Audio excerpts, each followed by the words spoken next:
ಎಲ್ರಿಗೂ ನಮಸ್ಕಾರ. ನೀವು ನೋಡ್ತಾ ಇದ್ದೀರಾ ಸುದ್ದಿ ಸಮಯ ನ್ಯೂಸ್ ಚಾನಲ್. ಇದು ಡೆನ್ ನೆಟ್ವರ್ಕ್. ನಾನು ಮಹರ್ದ ಡಾಕುಳಿಗಿ. ಮತ್ತೆ ಒಂದಿಷ್ಟು ಹೊಸ ಸುದ್ದಿಗಳನ್ನು ತೆಗೆದುಕೊಂಡು ನಾವು ನಿಮ್ಮ ಮುಂದೆ ಬರ್ತಾ ಇದ್ದೀವಿ. ಈ ದಿನದ ಪ್ರಮುಖ ಹೆಡ್ಲೈನ್ಸ್ಗಳನ್ನು ನೋಡ್ಕೊಂಡು ಬರೋಣ. ಕರ್ನಾಟಕ ಕಾರ್ಯನಿರತ ಪತ್ರಕರ್ತರ ಸಂಘದ ವತಿಯಿಂದ ಸಚಿವ ಈಶ್ವರ ಖಂಡ್ರೆ ಅವರಿಗೆ ಗೌರವ ಸನ್ಮಾನ. ಕೆಕೆಆರ್ಡಿಬಿ ಅಡಿಯಲ್ಲಿ ಪತ್ರಿಕಾ ಭವನದ ಮೇಲೆ ಸಾಂಸ್ಕೃತಿಕ ಭವನ ನಿರ್ಮಿಸಿಕೊಡಲು ಮನವಿ ಪತ್ರ ಸಲ್ಲಿಕೆ. ಮಾಧ್ಯಮ ಮತ್ತು ರಾಜಕೀಯ ಸೇರಿ ಜನಸೇವೆ ಮಾಡೋಣ, ಈಶ್ವರ ಖಂಡ್ರೆ ಹೇಳಿಕೆ. ಜುಲೈ ತಿಂಗಳಿನಲ್ಲಿ ಅರ್ಥಪೂರ್ಣ ಪತ್ರಿಕಾ ದಿನಾಚರಣೆ ಆಯೋಜಿಸಲು ಆನಂದ್ ದೇವಪ್ಪ ಅವರ ಅಧ್ಯಕ್ಷತೆಯಲ್ಲಿ ಸಭೆ. ಪತ್ರಿಕಾ ಭವನದಲ್ಲಿ ಕರೆದ ಕೆಯುಡಬ್ಲ್ಯೂಜೆ ಸಂಘದ ಸಭೆಯಲ್ಲಿ ಸಲಹೆ ಸೂಚನೆ ನೀಡಿದ ಪದಾಧಿಕಾರಿಗಳು. ಹಿರಿಯ ಪತ್ರಕರ್ತರಿಗೆ ಸನ್ಮಾನ ಪ್ರಶಸ್ತಿ ನೀಡುವ ಕುರಿತು ಚರ್ಚೆ. ಜೂನ್ 17ರಂದು ಬುಧವಾರ ಶಿವನಗರದ ರಗಟೆ ಆಸ್ಪತ್ರೆಯಲ್ಲಿ ಲಿವರ್ ಮತ್ತು ಪಿತ್ತನಾಲೆಗೆ ಸಂಬಂಧಪಟ್ಟಂತೆ ಚಿಕಿತ್ಸೆ ಮತ್ತು ಭೇಟಿಗೆ ಅವಕಾಶ. ಡಾಕ್ಟರ್ ಆನಂದ್ ಸಾಗರ್ ಸಿ ರಗಟೆ ಅವರು ಲಭ್ಯ. ಲಿವರ್ ಸಮಸ್ಯೆಯುಳ್ಳವರು ಇದರ ಸದುಪಯೋಗ ಪಡೆದುಕೊಳ್ಳಲು ಡಾಕ್ಟರ್ ಆನಂದ್ ರಗಟೆ ಕರೆ. ಕರ್ನಾಟಕ ಕಾರ್ಯನಿರತ ಪತ್ರಕರ್ತರ ಸಂಘದ ಜಿಲ್ಲಾ ಘಟಕದ ವತಿಯಿಂದ ಮಂಗಳವಾರ ನೂತನ ಗ್ರಾಮೀಣಾಭಿವೃದ್ಧಿ ಮತ್ತು ಪಂಚಾಯತ್ ರಾಜ್ ಇಲಾಖೆ ಸಚಿವರಾದ ಈಶ್ವರ ಖಂಡ್ರೆ ಅವರಿಗೆ ಗೌರವಪೂರ್ವಕವಾಗಿ ಸನ್ಮಾನಿಸಲಾಯಿತು. ನಗರದ ಜಿಲ್ಲಾ ಪತ್ರಿಕಾ ಭವನದಲ್ಲಿ ಸಂಘದ ಜಿಲ್ಲಾಧ್ಯಕ್ಷ ಆನಂದ್ ದೇವಪ್ಪ ಅವರ ನೇತೃತ್ವದಲ್ಲಿ ಸಚಿವರಿಗೆ ಸನ್ಮಾನಿಸಿ ಗೌರವಿಸಲಾಯಿತು.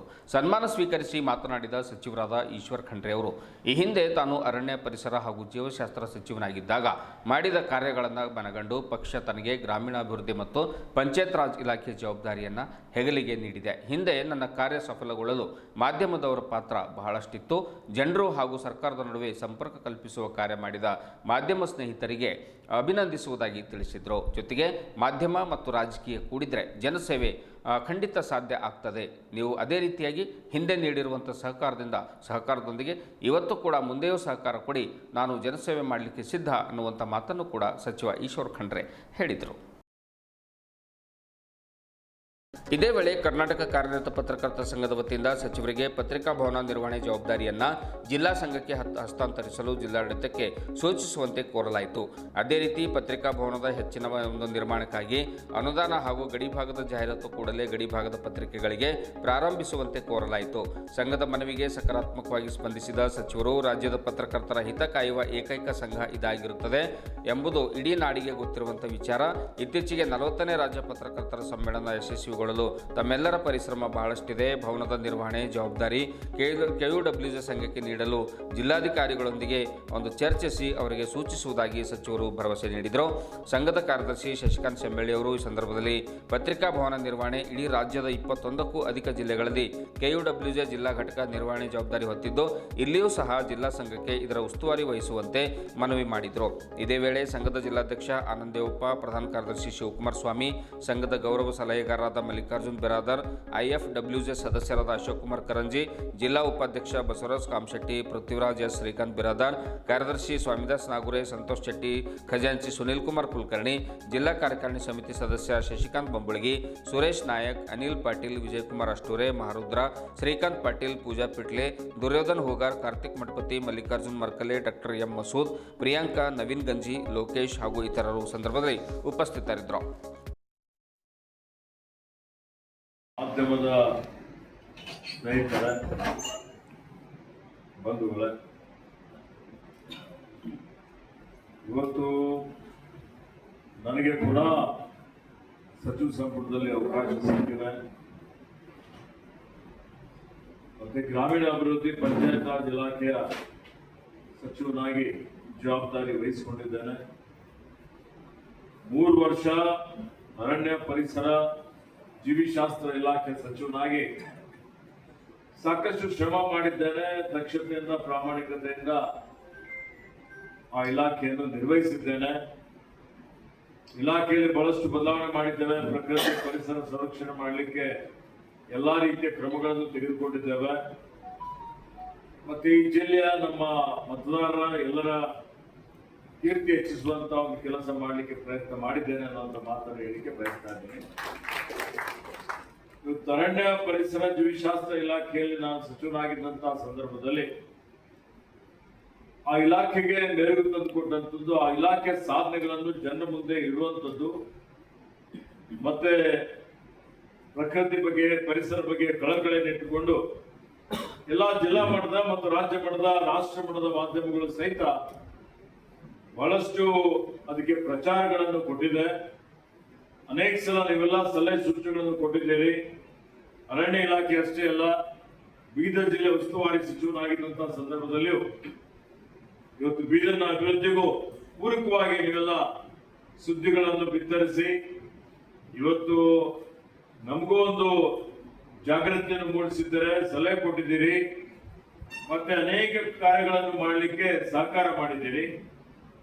ಇವತ್ತು ನನಗೆ ತನ್ನ ತಾನೇ ಗುರುತಿಸಿ ಮಹತ್ತರವಾದಂತಹ ಒಂದು ಖಾತೆ ಸಿಕ್ಕಿದೆ. ಅದಕ್ಕೆ ನನ್ನ ಪರಿಶ್ರಮದ ಜೊತೆಯಲ್ಲಿ ಮಾಧ್ಯಮದವ್ರದ್ದು ಬಹಳ ದೊಡ್ಡ ಕೊಡುಗೆ ಇದೆ ಅನ್ನುವಂಥ ಮಾತನ್ನು ನಾನು ಹೇಳಿಕೆ ಮಾಡ್ತೇನೆ. ಅದಕ್ಕೆ ಎಲ್ಲಾ ಮಾಧ್ಯಮದ ಮಿತ್ರರಿಗೆ ನನ್ನ ಪರವಾಗಿ ಧನ್ಯವಾದಗಳನ್ನು ಹೇಳುತ್ತಾ, ಇವತ್ತು ತಾವು ಬಹಳ ಅತ್ಯಂತ ಯಶಸ್ವಿಯಾಗಿ ರಾಜ್ಯ ಮಟ್ಟದ ಕಾರ್ಯನಿರತ ಪತ್ರಕರ್ತರ ಸಮ್ಮೇಳನ ಆಯೋಜನೆ ಮಾಡಿದ್ದೀರಿ. ಮಾನ್ಯ ಮುಖ್ಯಮಂತ್ರಿಗಳು ಬಂದಿದ್ರು, ಪ್ರತಿಪಕ್ಷ ನಾಯಕರು ಬಂದಿದ್ರು. ಅದೇ ರೀತಿಯಲ್ಲಿ ಉತ್ತಮ ರೀತಿಯಲ್ಲಿ ಕಾರ್ಯನಿರತರ ಪತ್ರಕರ್ತರ ಸಂಘ ಕಾರ್ಯನಿರ್ವಹಿಸ್ತಾ ಇದೆ. ಈಗ ಒಂದು ಮನವಿಯನ್ನು ಕೊಟ್ಟಿದ್ದೀರಿ, ಅದನ್ನು ಜಿಲ್ಲಾಡಳಿತಕ್ಕೆ ಇವತ್ತು ನಿಮ್ದೇನು ಬೇಡಿಕೆ ಇದೆ ಆ ಬೇಡಿಕೆಯನ್ನು ಈಡೇರಿಸುವಂತಹ ರೀತಿಯಲ್ಲಿ ಸೂಚನೆ ಕೊಡ್ತೀನಿ. ನಿಮ್ಮೆಲ್ಲರಿಗೆ ಶುಭ ಆಗಲಿ. ಅವರು ಒಂದು ಮತ್ತೆ ಅತ್ಯುನ್ನತ ಸ್ಥಾನಕ್ಕೆ ಹೋಗಿದ್ದಾರೆ. ಹೀಗಾಗಿ ನಾವು ಕೂಡ ಅವ್ರು ಪತ್ರಕರ್ತರಾದರೂ ಕೂಡ ನಮ್ಮವರೇ ಒಂದು ಸ್ಥಾನಕ್ಕೆ ಹೋದಾಗ ಅವರಿಗೆ ಗೌರವಿಸುವುದು ನಮ್ಮೆಲ್ಲರ ಕರ್ತವ್ಯ ಇರ್ತದೆ. ಹಾಗಾಗಿ ಈ ದಿನ ಅವರನ್ನು ನಾವು ಕರೆದಿವೆ. ಅವರಿಗೆ ನಮ್ಮೆಲ್ಲ ಸಂಘದ ಪರವಾಗಿ ನಮ್ಮ ಅಧ್ಯಕ್ಷರಾಗಿರುವ ಆನಂದ್ ದೇವಪ್ಪ ಅವರಿಗೆ ಸನ್ಮಾನ ನಡೆಸಿಕೊಡ್ಬೇಕಾಗಿ ಅವರಿಗೆ ಕೋರ್ತೇವೆ.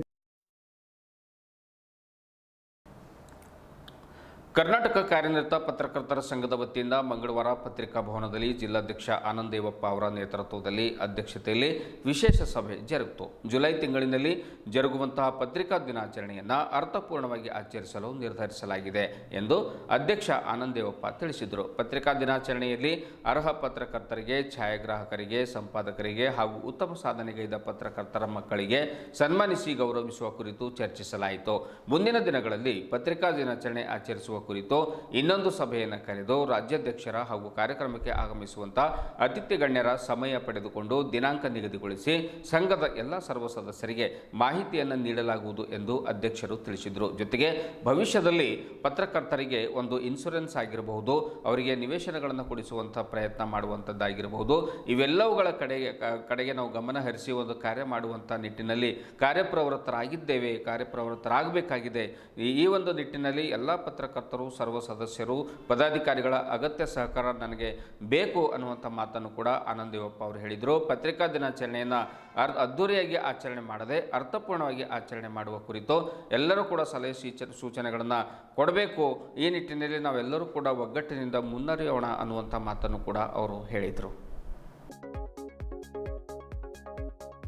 ಗೌರವ ಸಲಹೆಗಾರರಾದ ಮಲ್ಲಿಕಾರ್ಜುನ್ ಬಿರಾದಾರ್, ಉಪಾಧ್ಯಕ್ಷರಾದ ಬಸವರಾಜ್ ಕಾಮಶೆಟ್ಟಿ, ಪೃಥ್ವಿರಾಜ್ ಎಸ್, ಅಶೋಕ್ ಕುಮಾರ್ ಕರಂಜಿ ಸೇರಿದಂತೆ ಹಲವರು ಪತ್ರಿಕಾ ದಿನಾಚರಣೆ ಆಯೋಜನೆ ಹೇಗಿರಬೇಕು, ಅರ್ಥಪೂರ್ಣವಾಗಿ ಹೇಗೆ ಆಚರಿಸಬೇಕು ಮತ್ತು ಎಲ್ಲಿ ಆಚರಿಸಬೇಕು ಎನ್ನುವಂಥ ಕುರಿತು ಉತ್ತಮ ಸಲಹೆ ಸೂಚನೆಗಳನ್ನು ಅವರು ಕೂಡ ನೀಡಿದರು. ಇದೇ ಸಂದರ್ಭದಲ್ಲಿ IFWJ ಸದಸ್ಯರಾದ ಅಶೋಕ್ ಕುಮಾರ್ ಕರಂಜಿ ಅವರು ಕೂಡ ತಾವು ಹಿಂದೆ ಅಧ್ಯಕ್ಷರಾಗಿದ್ದಾಗ ಒಂದು ಪತ್ರಿಕಾ ಭವನ ನಿರ್ಮಾಣಕ್ಕಾಗಿ ಸಾಕಷ್ಟು ಪ್ರಯತ್ನ ಮಾಡಿದ್ದು, ಬೀದರ್ನಿಂದ ವಿಧಾನಸೌಧದವರೆಗೆ ಒಬ್ಬರೇ ಓಡಾಡಿ ಸಾಕಷ್ಟು ಅನುದಾನವನ್ನು ತಂದಿದ್ದು, ಆ ಎಲ್ಲ ದಾಖಲಾತಿಗಳು, ಚೆಕ್ಗಳು ಮತ್ತು ಇನ್ನಿತರ ಕಾಗದ ಪತ್ರಗಳು ನಮ್ಮಲ್ಲಿ ಸಾಕ್ಷಿ ಸಮೇತ ಇವೆ. ಹಾಗಾಗಿ ಈ ಒಂದು ಪತ್ರಿಕಾ ಭವನದ ನಿರ್ವಹಣೆಯನ್ನು ಸಂಘದ ಒಂದು KOWJ ಸುಪರ್ದಿಯಲ್ಲಿ ಕೊಡಬೇಕು.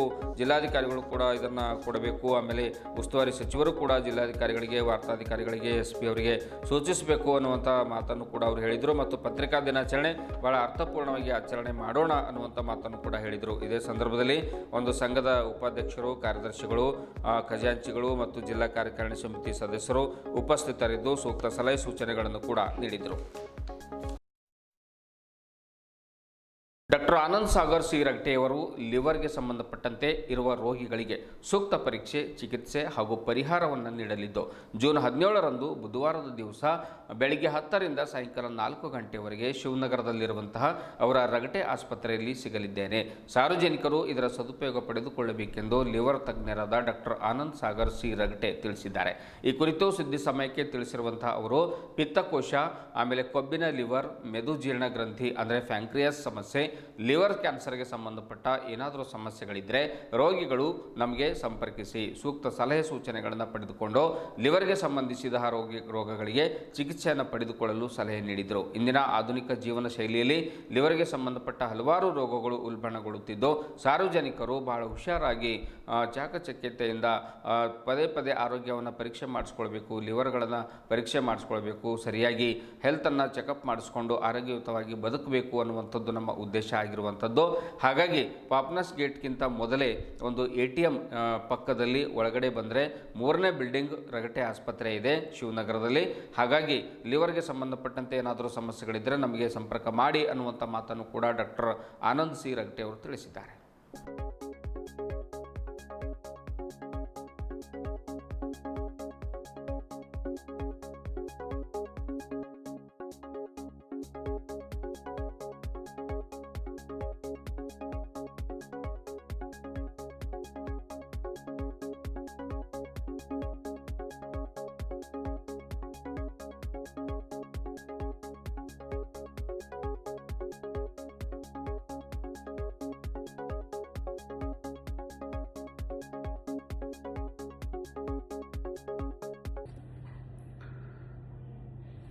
ನಮಸ್ಕಾರ ಇತರ ಜನತೆಗೆ.